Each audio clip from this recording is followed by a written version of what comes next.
ஜெய் பகவதி. அக்ஷய திருதியை இந்த நாளில் எல்லாருமே என்ன பண்ணுவோம், பெரியோர்கள் ஒரு சொர்ணம் சொல்லக்கூடிய நகை வாங்கிறது அப்படின்னு ஒரு சாஸ்திரங்கள் இருக்குது. இது என்னன்னு கேட்டிங்கன்னா, இருக்கப்பட்டவா நகை வாங்கலாம்.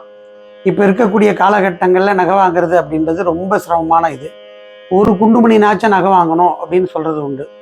அதே போல் அதனுடைய மதிப்புக்கு ஏற்றாற் போல் உப்பு, மஞ்சள் தூள், வசம்பு இது கூட அன்றைக்கி நம்ம வாங்கி கொண்டு வந்து பூஜை அறையில் வச்சு ஒரு தீபாரணை பண்ணிட்டு நம்ம சமையல் கட்டில் வச்சோம் அப்படின்னு கேட்டிங்கன்னா எல்லாம் குறையாதது அப்படின்னு சொல்கிறது உண்டு.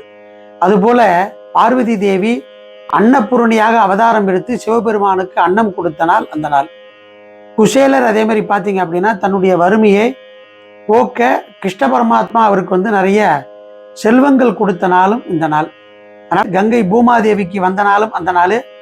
மகாபாரதம் எழுதுவதற்கு வியாசர் சொல்ல விநாயகர் எழுதிய நாளும் இந்த அக்ஷய திருதி அன்னைக்கு தான்.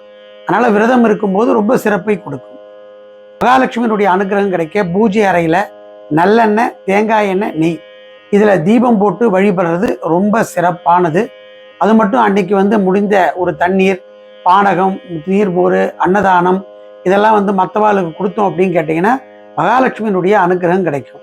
அக்ஷய திருதியில பூஜை பண்ணி வணங்குங்க, நல்லது நடக்கும். ஜெய் பகவதி.